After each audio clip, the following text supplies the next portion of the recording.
Hello friends मु समस्त को स्वागत जनाऊँ आपंकर प्रिय यूट्यूब चैनल टीचर 247 ओडिशा को।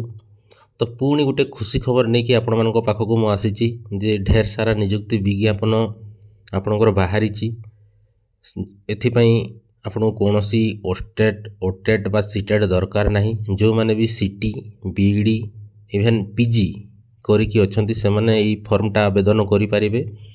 एबा को आपन को कौन सी परीक्षा देवाक पड़ोनी आपण साक्षात्कार माध्यम रे आपण यही चाकरीटी पाइपर से आपंकर टीजीटी पोस्ट भी अच्छी पीजीटी पोस्ट भी अच्छी एमसीटी पोस्ट अच्छी है। तो कौ हिसाब रे आवेदन करेंगे तार शेष तारीख केते कौ दिन आपणकर साक्षात्कार अच्छी इंटरव्यू अच्छी से जिनस गुड़ाक आप वीडियो माध्यम जानीपारे। तो वीडियोटी को कंटिन्यू देखंतु आपण देखि सारे आपण सांग मानक शेयर करंतु जो माने गोटे चाकरी पई संघर्ष करूछंती एबेका समय रे। आपण माने जानिथिबे एबे कोनसी प्रकार एडवर्टाइजमेंट आपणकर आसु नाही हला कोनसी एडवर्टाइजमेंट आपणकर आसु नाही। जेहेतु आसु नाही आमे समस्त चाहिबा जे कोटे स्कूल कॉलेज हेरिगारे आमे कोन एंगेज हेइ जिबा। तो सेइथि पई आपणकर नियुक्ति विज्ञापनटा आसी जाईची आपण समस्तक पई खास करी। तो जो माने भी SSB TGT RHT ओस्टेट junior teacher बा एटी आमे जहाँ कहे एसएसबी पीजीटी ओपीएससी पीजीटी एगुड़ाक सब प्रिपेयर होउछंती ताहले चैनल टी को सब्सक्राइब करने को जमारू भूलिबे नहीं। प्रथम आपण वीडियो देखंतु वीडियो जदि भल लागिला ताहले चैनल टी निश्चित भाव में सब्सक्राइब करिवे आपण मानको सांग मानको मध्य शेयर करिवे जहाँ फल से माने मध्य किछि देखिकी जानिबे। तो आज आपण मानको पई प्रिएम्बुल मु काली कहितली प्रिएम्बुल आपण मानको एडवांस 50 गोटी एमसीक्यू अपलोड हेबो। तो आपण माने हरबर होंतु ना मु जेहेतु नियुक्ति विज्ञापनटा इम्पोर्टेंट समस्तक पई तो सेथि पई मु ए वीडियो गुडा को आगे आपण मानको अपलोड करि दउची। तो कोनोसी व्यक्ति व्यस्त हबार कारण नाही। तो समस्त निजर प्रिपरेशन को कंटिन्यू रखो। चैनल माध्यम रे आपण खूब सारा एमसीक्यू प्रैक्टिस करबा पई सुयोग पाइबे। तो चलतु आज कौन जो नियुक्ति विज्ञापनटा रही कौठू आसी है तो कौ डिपार्टमेंट आसी सीटा मुझे जनइबी और तार प्रोसेस विषय कहबी। तो प्रथमे आम जाना जे यहीटा जो आसी टाइप ऑफ गेस्ट टीचर है प्रथमे समस्ते जानी जातु यहाँ आप गेस्ट फैकल्टी। तो सेमिति पीजीटी रे अच्छी vacancy PGT physics PGT anthropology PGT botany PGT zoology PGT English vacancy गुड़ाक देखिए नंबर ऑफ वैकेंसी दुईटा अच्छी गोटे अच्छी पीजीटी एंथ्रोपोलॉजी रे पीजीटी बोटनी तीनोटी पीजीटी जूलॉजी रे दुईटी पीजीटी इंग्लिश रे दुईटी। तो जो माने एमएससी करिसेंती 50% मार्क रखिकी एमएससी करिसेंती ता सहित बीएड करिसेंती से माने एप्लाय करिवे।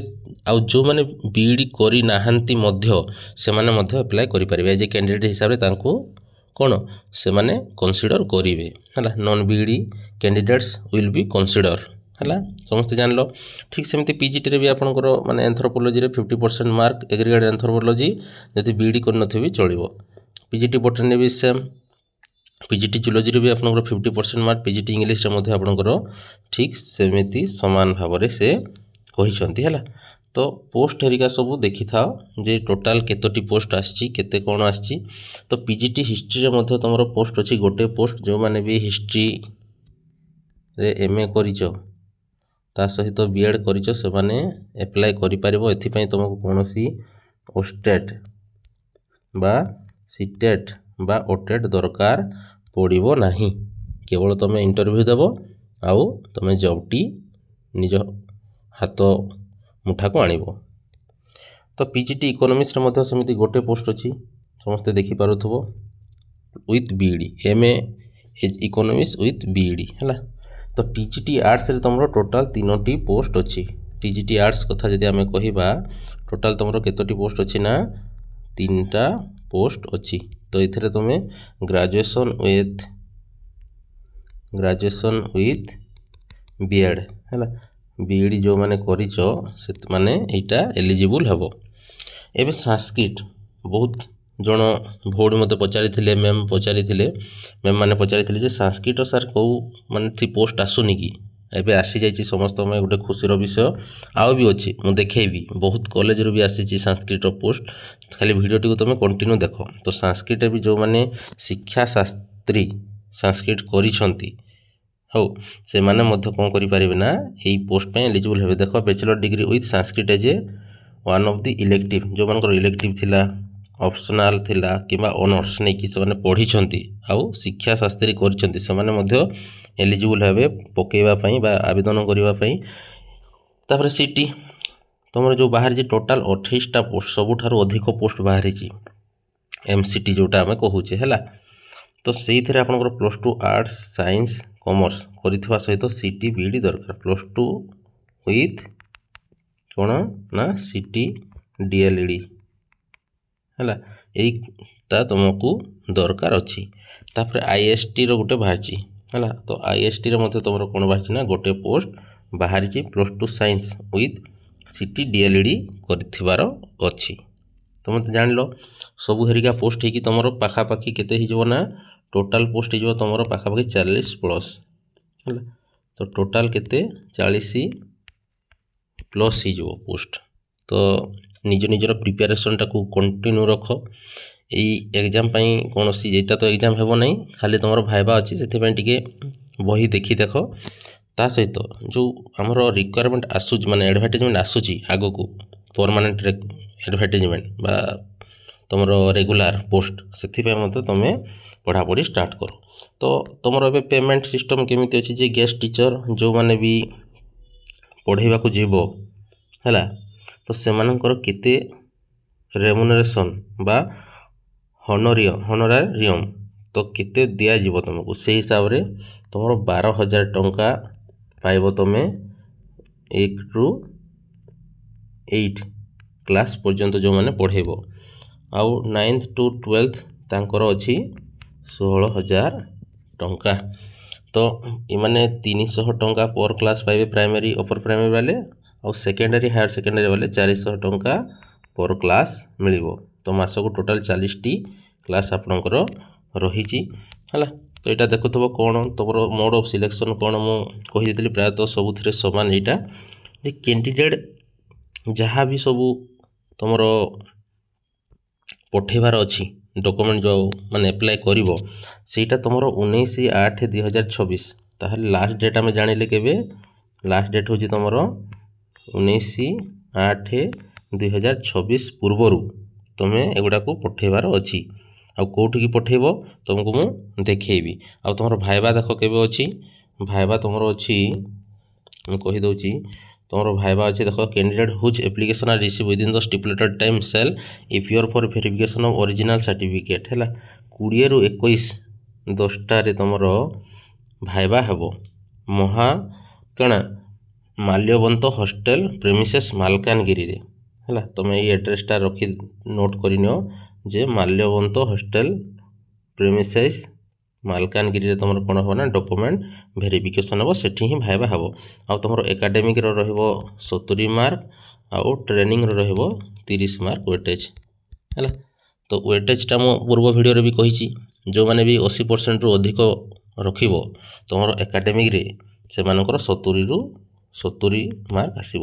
ତ ଠିକ୍ ସେହିପରି ଟ୍ରେନିଂରେ ଯଦି ତୁମର 80%ରୁ ଅଧିକ ଅଛି ତାହେଲେ ତାଙ୍କର ବି 30ରୁ 30 ମାର୍କ ଆସିବ ହେଲା। ଯଦି ତୁମେ ନ ଜାଣିବ ମୋତେ କମେଣ୍ଟ କରିଦେବ, ମୁଁ ସେଇଟା ଜଣେଇଦେବି। ଡ୍ୟୁଟି ରେସ୍ପନ୍ସିବିଲିଟି ତ ସମସ୍ତେ ଜାଣିଥିବ, ଟର୍ମ କଣ୍ଡିସନ୍ ସବୁ ଅଛି। ତ ଏବେ ଆମେ ଜାଣିବା ଯେ ଏଇଟା କେଉଁ ଡିଷ୍ଟ୍ରିକ୍ଟ ତରଫରୁ ଆସିଛି ହେଲା। ତ ଆମେ ଜାଣିବା କେଉଁ ଡିଷ୍ଟ୍ରିକ୍ଟ ତରଫରୁ ଆସିଲା, ଯେ ଆମେ ଦେଖିପାରୁଥିବେ ଏବେ ସମସ୍ତେ ଦେଖୁଥିବ ଯେ collectorate Malkangiri SC/ST development section ହେଲା। ତ କେଉଁଠୁ ଏଇଟା ଆସିଛି ନା ଆମର ମାଲକାନଗିରି ଜିଲ୍ଲା ତରଫରୁ ଏଇଟା ପୋଷ୍ଟଟା ଆସିଛି। ଏଇଠି ଡେଟ୍ ସବୁ ଦେଇଛି ଦେଖ, କେବେ ବାହାରିଛି ତା'ର ଆଡ଼ଭାର୍ଟାଇଜମେଣ୍ଟ, କେବେ ସବୁ ଜିନିଷ ଗୁଡ଼ାକ ଏଠି ସେ ଦେଇଛି ହେଲା। ତ ମୁଁ ପଢ଼ି ଦେଉଛି ଯେ ଯେଉଁମାନେ ବି ଏଲିଜିବୁଲ୍ ମାନେ 65 ସମସ୍ତେ ଜାଣିଛ, 65 62 ସବୁ ଦେଇଛି। ଆଉ ଏଇଟା ହେଉଛି ଗେଷ୍ଟ ଟିଚର୍ ଆଶ୍ରମ ସ୍କୁଲ, ହାଇସ୍କୁଲ, ହାୟର ସେକେଣ୍ଡାରୀ ସ୍କୁଲରେ SC/ST ଡେଭଲପମେଣ୍ଟର ଯେତେ ବି ସବୁ ଅଛି ସ୍କୁଲ ମାଲକାନଗିରି ଜିଲ୍ଲାରେ, ସେଥିପାଇଁ ସେମାନେ ଏଇଟା ସବୁ ଆଡ଼ଭାର୍ଟାଇଜମେଣ୍ଟ ବାହାର କରିଛନ୍ତି। ତ ଆପ୍ଲିକେସନ୍ ପ୍ରୋସେସ୍ ଦେଖନ୍ତୁ, ଏଥିରେ ସେ ଲେଖିଦେଇଛି ଯେ the duly filled in application along with self attested copy of all relevant certificate and testimonials should reach the office district welfare office. ତ ତୁମକୁ କେଉଁଠି ପଠାଇବାର ଅଛି ନା DWO ମାଲକାନଗିରି ଅଫିସ୍କୁ ତୁମକୁ ପଠାଇବାର ଅଛି ଆଉ ସ୍ପିड ପୋଷ୍ଟ ମାଧ୍ୟମରେ ପଠାଇବାର ଅଛି 19/8/2024 5:30 ପୂର୍ବରୁ ତୁମର ଆପ୍ଲିକେସନ୍ ପହଞ୍ଚି ଯାଇଥିବା କଥା, ନହେଲେ ତୁମର ସବୁ ରିଜେକ୍ଟ ହେଇଯିବ। ତ କ'ଣ ତୁମକୁ ଯାହା ବି ସବୁ ସାର୍ଟିଫିକେଟ୍ ଅଛି ତା ସହିତ ତୁମେ କ'ଣ କରିବ ନା ସେଲ୍ଫ ଆଟେଷ୍ଟେଡ୍ କରିକି ହିଁ ତୁମେ ଲଫାପା ବା ଏନଭଲପରେ ପୂରେଇକି ସେଇଟା ତୁମକୁ ସ୍ପିଡ୍ ପୋଷ୍ଟ କରିବାର ଅଛି ମାଲକାନଗିରି ଡିଷ୍ଟ୍ରିକ୍ଟ ୱେଲଫେୟାର ଅଫିସକୁ, ଆଉ ସେଇଟା 19/8/2024 ପୂର୍ବରୁ ପହଞ୍ଚିବା କଥା। Application receive after the stipulated date and time shall not be entertain. ତ ଯଦି ତୁମ 20 ତାରିଖ ତୁମେ ପହଞ୍ଚେଇବ ତାହେଲେ ସେଇଟା ତୁମେ ରିଜେକ୍ଟ ହେଇଯିବ। ତୁମକୁ ଲାଷ୍ଟ ଅଛି ଡେଟ୍ କେବେ 19/8/24। ଆଉ ତୁମର ଭାଇବା ଡେଟ୍ ମୁଁ କହିଦେଇଥିଲି, ଭାଇବା ଡେଟ୍ ତୁମର କେବେ ଅଛି ନା ଯେଉଁ ଭେରିଫିକେସନ୍ ହେବ 20-21 ହେଲା। 2 ଦିନ ସେମାନେ ରଖିଛନ୍ତି 20/8/24 ଆଉ 21/8/24। ଟାଇମ୍ ହେଉଛି ତୁମର କେତେ ନା 10ଟା, ସକାଳ 10ଟାରେ ହେଲା।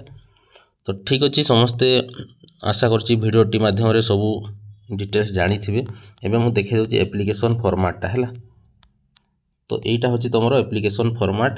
ଯେଉଁମାନେ ବି ଯେଉଁ ପୋଷ୍ଟ ପାଇଁ ଏଲିଜିବୁଲ୍ ବା ଆପ୍ଲାଏ କରିବାକୁ ଚାହୁଁଛ ଏଠି ତୁମର ଫଟୋ ରହିବ ହେଲା। ଆଉ ଯେଉଁ ପୋଷ୍ଟ ପାଇଁ ତୁମେ ଆପ୍ଲାଏ କରୁଛ ସେ PGT ହେଉ ବା ତୁମର TGT ହେଉ, ସାଂସ୍କ୍ରିଟ୍ ହେଉ, MCT ହେଉ ବା IST ହେଉ, ତ ଏଠି ତୁମେ ଲେଖିବ। ମନେକର ମୁଁ ଏନ୍ଥ୍ରୋପୋଲୋଜି ପାଇଁ କଲି, ଇନେ ଏନ୍ଥ୍ରୋପୋଲୋଜି ଲେଖିବି, ତୁମର ନାଁ ବୋଲ୍ଡ ଅକ୍ଷରରେ ଲେଖିବ ହେଲା। ଯଦି ତୁମର ନାଁ ଯାହା ବି ହେଉ XYZ ତୁମେ ସବୁ କ୍ୟାପିଟାଲ ଅକ୍ଷରରେ ସବୁ ଫିଲ୍ଅପ୍ କରିବ। ତୁମର ହଜବେଣ୍ଡ ବା ଫାଦର, ଯଦି ତୁମେ ମ୍ୟାରେଡ଼ ପର୍ସନ୍ ତାହେଲେ ତୁମ ସ୍ୱାମୀଙ୍କ ନାଁ, ଯଦି ମ୍ୟାରେଡ଼ କରିନ ତାହେଲେ ବାପା ନାଁ।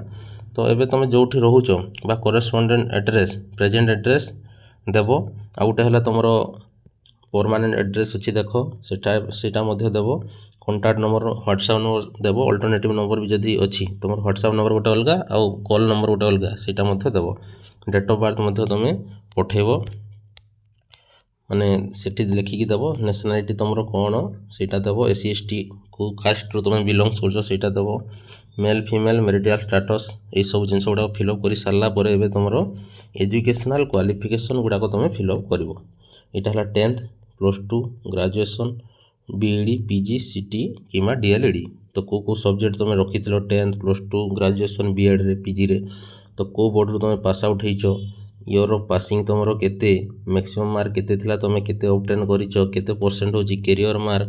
ତ ଏଇସବୁ ଜିନିଷ ଗୁଡ଼ାକ ଦେଇ ସାରିଲା ପରେ ତୁମେ କ'ଣ କରିବ, ତାକୁ ବାଇ ପୋଷ୍ଟ ସ୍ପିଡ୍ ପୋଷ୍ଟ କରିବ। ଏଠି ଗୋଟେ ଡିକ୍ଲାରେସନ୍ ମଧ୍ୟ ଅଛି ହେଲା।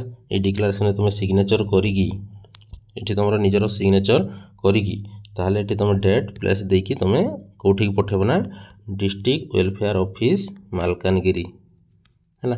ଲାଷ୍ଟ ଡେଟ୍ ଜାଣିଲ 19/8/24 ହେଉଛି ତୁମର ଲାଷ୍ଟ ଡେଟ୍ ହେଲା।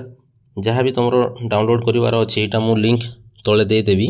ତୁମେ ଟେଲିଗ୍ରାମରୁ, ଆମ ଟେଲିଗ୍ରାମରେ ଜଏନ୍ ହେଇକି ସେଠୁ ମଧ୍ୟ ଲିଙ୍କ୍ଟି, ମାନେ ଏଇ PDFଟି ପାଇପାରିବ ହେଲା। ତ କୌଣସି ଅସୁବିଧା ନାହିଁ। ଯାହା ବି ଡାଉଟ୍ ଥିଲା ତୁମେ କମେଣ୍ଟ ସେକ୍ସନରେ ପଚାରିବ।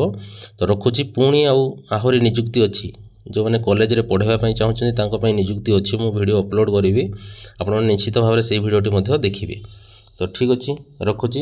ଜୟ ଜଗନ୍ନାଥ।